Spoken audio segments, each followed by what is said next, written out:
और आइए पहली बड़ी खबर की ओर आपको लिए चलते हैं। बांग्लादेश में पूर्व प्रधानमंत्री शेख हसीना को मौत की सजा दे दी गई है। हसीना के साथ तत्कालीन गृह मंत्री को भी मौत की सजा दी गई है। सजा के बाद देश में हसीना के समर्थन और विरोध में कई जगह बवाल की स्थिति बनी रही। आगजनी, देशी बम विस्फोट जैसी घटनाएं देखी गईं।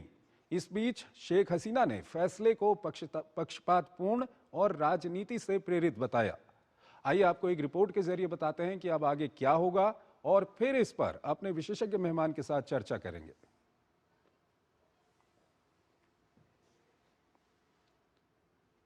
चप्पे पर सुरक्षा बलों की तैनाती किसी अनहोनी को रोकने की वो कवायद थी जिसमें अब तक अंतरिम सरकार को सफलता नहीं मिली। 13 नवंबर को पूर्व पीएम के खिलाफ जब फैसले को सोमवार तक के लिए टाला गया तो उम्मीद थी कि देश में आवामी लीग द्वारा शुरू किया गया हिंसा का दौर थम जाएगा, लेकिन ऐसा नहीं हो सका। लगातार 4 दिनों तक कहीं आगजनी तो कहीं पत्थरबाजी की खबरें सुर्खियां बटोरती रहीं।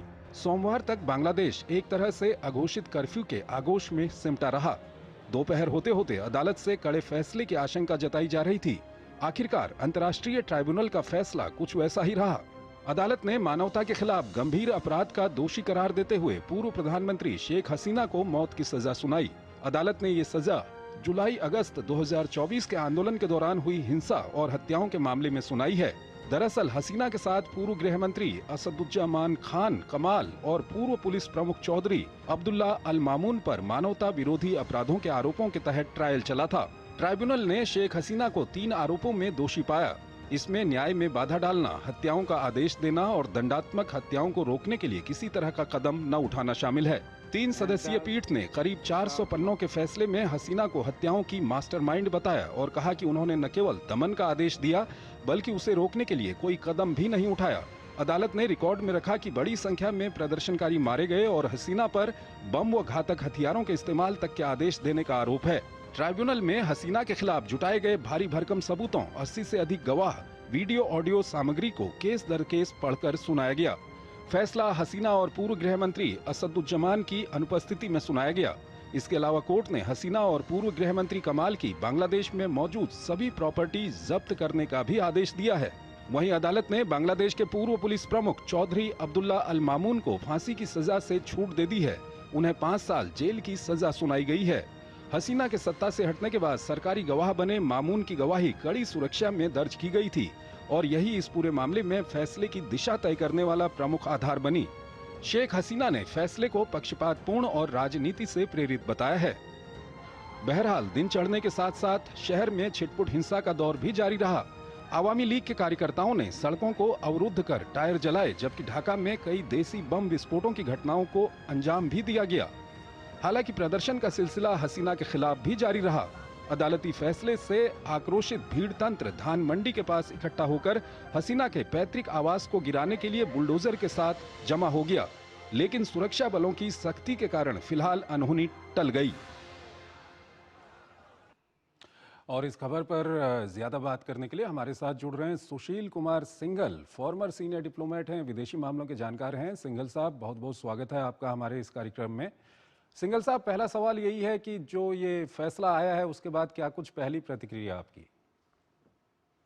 देखिए, ये फैसला जो आया है ये शेख हसीना, जो पूर्व प्रधानमंत्री शेख हसीना है, उन्होंने अक्टूबर में बोल दिया था कि मेरे को फांसी की सजा दी जाएगी।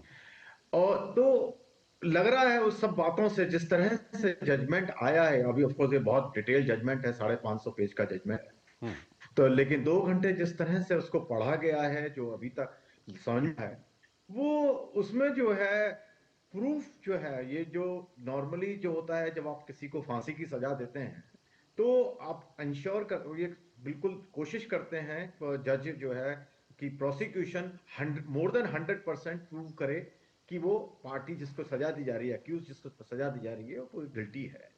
इसमें अभी तक जो एविडेंस उन्होंने शो किए हैं वो सारे सर्कमस्टांशियल एविडेंस है, कोई डायरेक्ट एविडेंस मेरे विचार से नहीं दिखाया गया।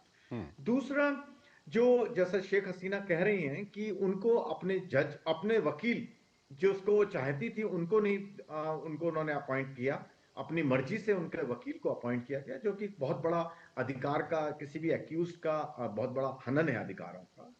तीसरा, वो कह रही है कि उनका जो एविडेंस उनको लीड करना चाहती थी उनके वकील, उनको नहीं लीड करने दिया गया।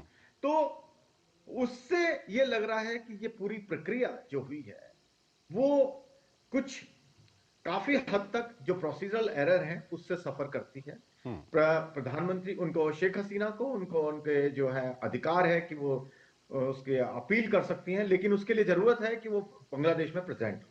तो एक तरीके, क्योंकि वो बांग्लादेश में नहीं है तो इससे उनको वो अधिकार भी नहीं मिल पाएगा। सर, यहाँ पर एक महत्वपूर्ण सवाल ये है, ये जो ट्राइब्यूनल है ये किस तरह का है? इसके साथ इंटरनेशनल जुड़ा हुआ है?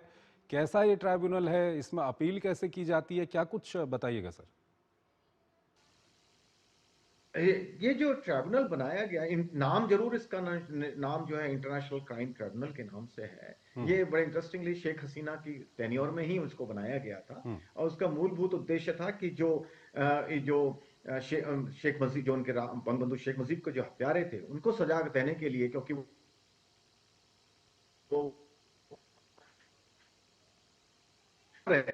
जी सिंगर साहब, थोड़ा इसीलिए सा इसका नाम इंटरनेशनल क्राइम ट्रिब्यूनल रखा गया। जी जी थोड़ा सा कुछ तकनीकी दिक्कत तो आई थी। आप अपनी बात को एक बार दोबारा से अगर कह सके तो हमारे दर्शकों के जी लिए। जी मैं ये कह रहा था कि 2010 में जो पूर्व प्रधानमंत्री शेख हसीना है, उनके टेन्योर में इसको बनाया गया था, और उसका उद्देश्य था वो ये था कि शेख मुजीब को जो हत्यारे थे उनके, उन जो देश छोड़ के भाग गए थे, उनको सजा दी जाए, और उसको ट्राई करने के लिए बनाया गया। जहां तक ये बात है कि इसकी अपील सुप्रीम कोर्ट में की जा सकती है इसके फैसले के खिलाफ, लेकिन जैसा कि मैंने कहा कि वो उसके लिए एक्यूज को बांग्लादेश में होना जरूरी है, एब्सेंशिया में वो अपील नहीं की जा सकती। तो इसको, उनको वो अधिकार भी नहीं है शेख हसीना को कि वो उसके खिलाफ अपील कर सके। तो एक तरीके से ये फाइनल उनकी तरफ से वर्डिक्ट हो गई, उनके वहां से, बांग्लादेश की तरफ से, बांग्लादेश की जुडिशरी की तरफ से, और उनको सजा दे दी गई है। तो जो अब ये लग रहा है, जो मुझे, जो कि ये जजमेंट जो है ये फ्लॉड है, में जो है काफी तकनीकी खामियां हैं, और इसको जो इम्प्लीमेंट करने की जो बात है वो तो अभी मेरे ख्याल से तो उसका वो तो स्टेज अभी पहुंची नहीं है, क्योंकि शेख हसीना वहां मौजूद नहीं है पाकिस्तान और बांग्लादेश। सिंगर साहब, एक चीज और वहां पर देखने को आई है कि ये फैसला जब आया उसके बाद वहां पर देखा गया है कि शेख हसीना के समर्थन में और शेख हसीना के विरोध में भी वहां पर लोग सड़कों पर उतर आए। काफी बताया जा रहा है कि कुछ जगहों पे आगजनी भी हुई है, जो देसी बम है कई जगह पे उसका विस्फोट भी हुआ है। तो ये आगे की ओर, क्योंकि आवामी लीग की हम बात करें और खुद शेख हसीना ने, आवामी लीग के नेताओं ने अपने कार्यकर्ताओं से, हालांकि वो पार्टी वहां पर बैन की गई है बांग्लादेश के अंदर, लेकिन कार्यकर्ताओं से अपील की थी कि वो विरोध करें इसका। तो आने वाले समय में क्या कुछ आप कहेंगे, क्या कुछ देखते हैं, किस तरह की सिचुएशन हो सकती है?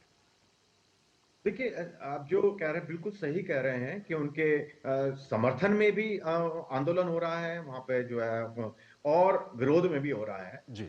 और ये एक बहुत महत्वपूर्ण बात है कि आवामी लीग बैन कर दी गई है वहां पर, उसके बावजूद शेख हसीना के सपोर्टर वहां उसके प्रोटेस्ट कर रहे हैं, और कल भी उन्होंने आह्वान किया है कल के लिए भी कि जो हालात अब जो दिख रहे हैं और जिस तरह से कि वहां की जो इंटरिम गवर्नमेंट बिहेव कर रही है, उससे लग रहा है कि कन्फ्रंटेशन बढ़ेगा, और वहां पर जो माहौल है सुरक्षा की दृष्टि से मुझे लग रहा है वहां पे समस्या खड़े होने वाली है, अगर यही हालात चलते रहे। क्योंकि उनका जो सलाहकार, उनका बेटा है वाजिद, उस जॉय, उन्होंने भी आह्वान किया है कि जो है इसका विरोध किया जाए, और उन्होंने फरवरी के इलेक्शन के लिए भी बात की है, क्योंकि फरवरी में जो इलेक्शन घोषित हुआ है उसमें आवामी लीग को हिस्सा नहीं दिया जा रहा है, उनको बैन कर दिया गया है।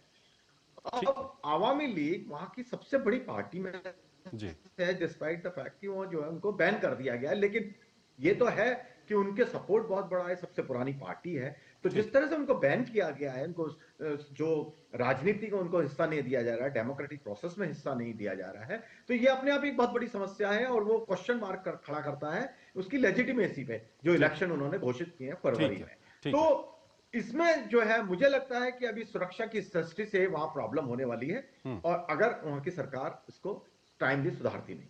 ठीक है, सिंगर साहब हमारे साथ बने रहिएगा। एक और महत्वपूर्ण खबर है, उस पर आपसे बातचीत करेंगे।